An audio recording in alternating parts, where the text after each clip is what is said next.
Salut, c'est Adam, bienvenue à la tête en poursuite d'excellence, vlog d'entraînement numéro 11. Cette semaine, le vlog il va être divisé en 5 parties qui vont t'aider à être le meilleur athlète que tu peux possiblement être. Dans la première partie, on va analyser mon entraînement physique. Donc, je vais notamment t'expliquer comment un voyage de plein air peut être bénéfique s'il est bien planifié. Ensuite de ça, je vais te décrire l'exercice de musculation de la semaine. Cette semaine, c'est un kick explosif vers l'avant avec un élastique. Après ça, je vais te partager le livre de la semaine, puis l'album que j'ai écouté le plus sur le vélo. Puis je vais finir le vlog en répondant à une question qui revient vraiment souvent. Cette semaine, on parle des données d'analyse physiologique. Donc, on parle de l'ATL, du CTL, du TSB, des TSS, puis du IF. Donc, juste avant de commencer, si ça t'intéresse, je fais même des services d'entraînement sur mon Patreon. La ligne est juste en bas dans ma bio. Donc, let's go, on commence ça là, tout de suite. Donc, pour l'entraînement physique, c'est un peu différent cette semaine, car sur les 7 derniers jours, 4 se sont passés au Saguenay. Donc, moi et Bablon, on est parti le 1er janvier tout le matin pour faire 4 jours de plein air. La raison principale de pourquoi j'ai décidé de prendre ces 4 jours-là plus libres, la première, c'est vraiment parce que ça me tentait de passer du temps de qualité avec Camille. Mais aussi d'un point de vue de performance, je crois que de prendre des vacances actives, ça peut être vraiment bénéfique pour un athlète si les vacances sont prises de façon stratégique puis qu'elle inclut un horaire qui est vraiment discipliné. Donc quand je dis stratégique, ben, je parle du temps de l'année. Donc honnêtement, je pense pas que ça soit optimal de prendre 4 jours de ski de fond hors piste par exemple, 3 jours avant de course. Mais si c'est fait hors saison en 2 bons blocs d'entraînement de qualité sur le vélo, selon moi, ça peut être vraiment une bonne façon d'augmenter le volume sans hypothéquer notre motivation. Puis quand je parle de l'importance de garder un horaire discipliné, je parle principalement des heures de sommeil. Donc en voyage, c'est vraiment facile de vouloir toujours en faire plus, puis de finir avec des nuits de sommeil qui sont beaucoup trop courtes. Le danger, c'est vraiment, dans un voyage comme ça, c'est de construire de la fatigue qui est inutile, qui va nous nuire dans les prochaines semaines d'entraînement spécifiques. Donc, par exemple, sans une discipline comme ça, ben, ça aurait été vraiment facile pour moi de dormir 7 heures par nuit au lieu de 10 heures pendant que j'étais en voyage. Puis, si j'avais fait ça, ben, je vous garantis que 4 jours de 4 à 6 heures de ski avec 3 heures de sommeil de moins par nuit, ça donne vraiment un niveau de fatigue qui est plus important quand on retourne à l'entraînement, qui est plus spécifique sur le vélo. Donc, overall, comme je te dis, je crois que de faire un voyage d'activité physique de plein air, c'est vraiment une bonne manière de rentrer du volume, d'aussi de sortir de sa zone de confort, de sortir de sa routine, puis de aussi reposer notre tête, mais seulement si c'est fait bien, si c'est bien cédulé, puis qu'on s'assure de vraiment garder une discipline serrée sur notre horaire de sommeil. Donc, maintenant, analysons vraiment en détail cette semaine.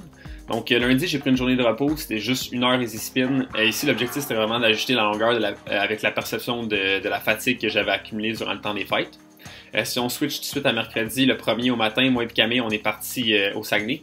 On est parti tôt pour être en mesure de profiter de la journée quand même. Fait qu'on est arrivé à mi-chemin au parc national de la Jacques-Cartier, puis on a décidé d'arrêter dans le fond pour couper la journée en deux, puis de pouvoir faire un entraînement quand même, malgré le voyagement.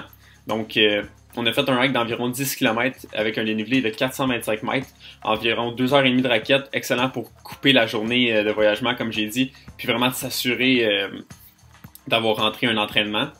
On a fait le sentier de l'escarpement par les coulées. Donc les 2 derniers kilomètres sur l'escarpement, ils sont vraiment abrupts, mais ils nous récompensent avec un point de vue au sommet qui honnêtement nous donne le vertige, mais qui est vraiment beau. Après ça, jeudi, on est rendu au parc national des Monts-Valin. Donc, on a fait une boucle de 19 km. On est parti de l'accueil du secteur Piémont pour monter jusqu'à l'Ulysse, descendre jusqu'à l'Hibernal, puis terminer au Mirador. Honnêtement, sur le 95 de Moving Time, les 3 premières heures, ils étaient majoritairement montés. Puis c'était tout un workout. C'est vraiment facile de monter les pulsations en haut de 150 BPM quand on monte sur un gradient de 20 à 30% avec des skis dans les pieds. Puis vendredi, on est allé au ski au fjord du Saguenay. Quand on est arrivé à l'entrée du parc, on a réalisé que le parc, il était pas ouvert pendant l'hiver. Donc, on a pris nos skis de fond pour aller faire les premiers 8 km sur la route pour vraiment se rendre au bord du fjord. Puis rendu là, on a fait un hike de 2 km super abrupt avec nos bottes de ski de fond pour se rendre en haut des falaises puis avoir une vue à couper le souffle sur le fjord. En tout, cette journée-là, ça te donne une journée de 3h40 d'entraînement, 2 heures de ski puis 1h40 de hiking. Vendredi, on est retourné au parc des Monts-Valin super tôt pour prendre la navette qui nous amène complètement à l'autre extrémité du parc, dans le secteur de la baie d'Alexis. Honnêtement, c'est une des plus belles randonnées que j'ai faites de ma vie. On a monté jusqu'en haut du pic du Buc qui est un peu moins de 1000 mètres d'altitude, puis là on est descendu dans la poudreuse pour genre 23 km jusqu'à l'accueil du parc. C'était vraiment une superbe journée, puis en plus, du point de vue entraînement, là, ça faisait vraiment longtemps que je n'avais pas autant travaillé ma stabilité puis mes réflexes. Finalement, dimanche, j'ai terminé la semaine avec un workout que j'ai juste ici. Donc, le pourcentage d'efforts ici, comme vous voyez, sont basés en pourcentage. Donc, sont basés sur mon FTP. Donc, comme vous le savez, le FTP, dans le fond, c'est la puissance maximale qu'on peut tenir sur une heure. Moi, mon FTP, ma puissance maximale sur une heure, c'est environ 400 watts. Donc, je commençais le workout avec 10 minutes easy spin. Je suivais ça de 5 minutes build-up jusqu'à 85%. Ensuite, 2-3 minutes relax. Après ça, le premier bloc d'intervalle commençait, donc 3 fois 30 secondes. Le premier 30 secondes à 100%, le deuxième 30 secondes à 120% et le troisième 30 secondes à 130%. 3 minutes récup entre, 30 secondes récup entre chaque 30 secondes. Ensuite, c'est suivi de 2 à 3 minutes easy. Ensuite, le vrai bloc d'intervalle spécifique commençait. Donc, le premier, c'était 3 fois 4 minutes à 90% du FTP avec 1 minute de récup entre chaque. Ensuite de ça, c'était 3 fois 3 minutes à 95% avec 2 minutes de récup entre chaque intervalle. Ensuite de ça, c'était 3 fois 2 minutes à 100% avec 3 minutes de récup entre chaque intervalle. Puis, ça finissait avec 3 fois 1 minute à 120% avec 4 minutes de récup entre chaque intervalle. Puis je finissais le workout avec un 10 minutes feel good au pace de contre la montre à environ 90%, puis un cooldown de à peu près 20 minutes. Si ça t'intéresse, cette séance-là fait partie de mes 12 workouts du mois de janvier. Ce sont des entraînements qui sont vraiment spécifiques, puis c'est mes entraînements préférés qui ont vraiment prouvé être les plus efficaces pour l'amélioration de la performance, de ma performance, puis de la performance du cycliste en général, je crois. Donc, overall, ça me donne une semaine de 19h44 avec un niveau d'effort de 800 TSS pour la semaine. Donc, maintenant, allons à l'exercice de musculation. Cette semaine, on va vraiment analyser ensemble un exercice d'explosivité. L'exercice s'appelle comment? L'exercice, il s'appelle en anglais The Explosive Front Kick with Elastic. Pour faire l'élastique, on commence par attacher au mur un élastique, puis on met l'autre extrémité de l'élastique sur notre pied. L'objectif ici, c'est vraiment de kicker le pied avec l'élastique vers l'avant en explosion, donc le plus rapidement possible. On veut vraiment s'assurer de rester stable sur la jambe opposée, puis s'assurer d'éviter tout mouvement de rotation dans le plan frontal. Mon truc à moi pour développer le plus de puissance possible, c'est vraiment de m'assurer de timer ma respiration avec le mouvement. Donc de façon à ce que le kick vers l'avant en explosion se fasse en même temps que l'expiration. Comme si, j'essaie de faire de la démonstration, là, c'est comme... c'est un exercice parfait selon moi pour travailler le psoas, les fessiers et les abdominaux de façon vraiment explosive. Puis ça va nous permettre d'aller chercher vraiment le plus de puissance possible lorsqu'on fait des sprints maximaux sur le vélo. Si ça t'intéresse, cet exercice-là, il fait partie des 15 exercices de musculation spécifiques aux cyclistes que j'offre pour le mois de janvier. Tu peux y avoir accès sur mon Patreon.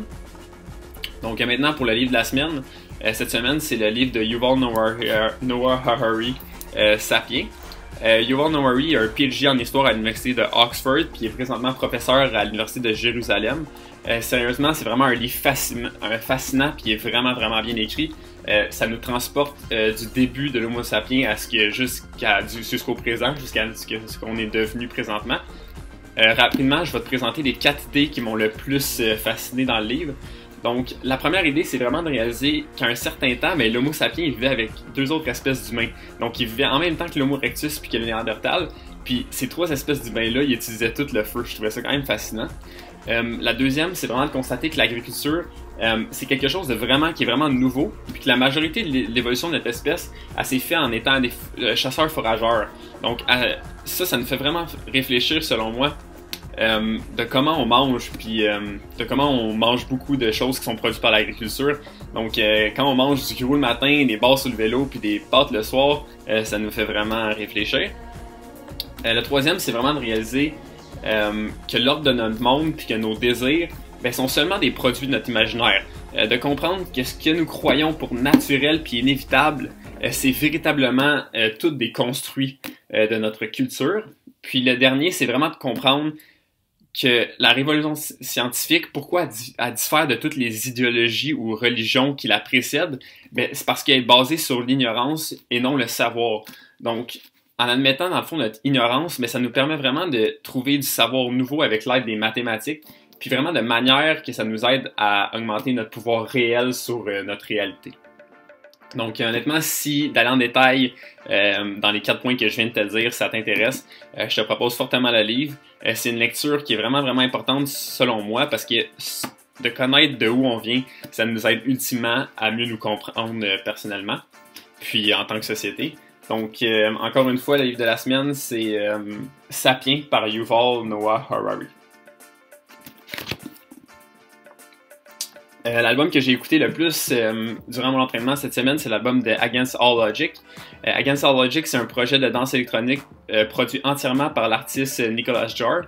Si j'avais vraiment un mot pour décrire l'album, je te dirais vraiment hypnotisant. Une petite anecdote ici, il y a 2 ans, je descendais Big Bear Mountain en Californie avec les gars de Sober Cycling, puis on a fait jouer cet album-là dans l'auto. Puis laissez-moi vous dire, tout le monde était quasiment dans un état de transe. La route sinueuse mélangée au paysage avec la musique de Nicolas Jar, ça nous a vraiment transportés dans un état de flow, c'était quand même assez incroyable. Honnêtement, si tu cherches l'album parfait pour descendre des cols sur le vélo puis vraiment rentrer dans le flow complètement, 2012-2017 de Against All Logic, c'est vraiment l'album que je te propose le plus. Puis finalement, pour passer à la question de la semaine, cette semaine, on va faire vraiment un changement. Normalement, je réponds comme à 4-5 questions courtes, mais là, je vais vraiment répondre à une question qui est revenue déjà 3 fois, donc que beaucoup d'entre vous me l'avez déjà posée. Donc, la question, c'est quoi? C'est juste une définition de qu'est-ce que ça veut dire l'ATL, le CTL, le TBS, les TSS, puis le IF. Donc, pour aujourd'hui, on va vraiment y aller simplement. Puis je vais juste faire une précision des termes. Mais si jamais ça t'intéresse que j'aille plus en détail de comment je les utilise pour bien planifier mon entraînement, fais juste l'écrire dans les commentaires, puis ça sera un sujet pour un prochain blog. Donc, comme on voit ici sur le graphique, on a les 5 mesures. Donc, l'ATL, c'est la courbe rose. L'ATL, ça représente l'effet des 7 derniers jours de l'entraînement. Donc, plus l'ATL est élevé, plus notre niveau de charge est élevé dans les 7 derniers jours. Donc, c'est une mesure à court terme qui calcule notre fatigue. Le CTL, c'est la courbe bleue foncée. Donc, ça calcule notre forme. C'est comme l'ATL, mais ça représente l'effet des 42 derniers jours d'entraînement. Donc, plus le CTL est élevé, plus notre charge d'entraînement est élevée dans les 42 derniers jours. La grosse différence avec l'ATL, c'est que le CTL, c'est vraiment un indicateur de forme, puisqu'il est vraiment pris à plus long terme. Le TSB, c'est quoi? C'est la courbe jaune ici. C'est l'écart entre le niveau de forme et notre fatigue. Donc, ça mesure vraiment l'écart entre l'ATL et le CTL, donc l'écart entre notre niveau d'effort à court terme et à long terme. Le TSB, ça nous permet vraiment de déterminer notre niveau de fraîcheur, puis plus il est élevé, dans le fond, plus on est frais, puis plus il est bas, plus on est fatigué. Les TSS, c'est les points rouges. C'est vraiment la mesure du niveau d'effort de la séance d'entraînement en particulier.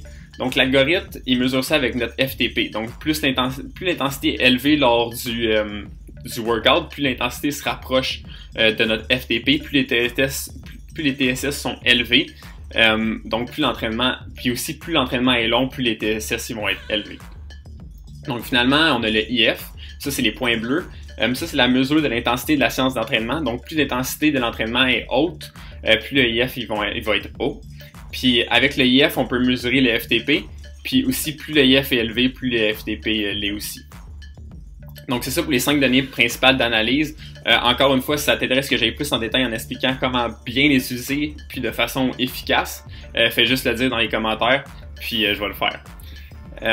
Donc c'est tout pour cette semaine. Merci pour ton écoute. J'espère que tu as appris quelque chose qui va être utile dans ton développement.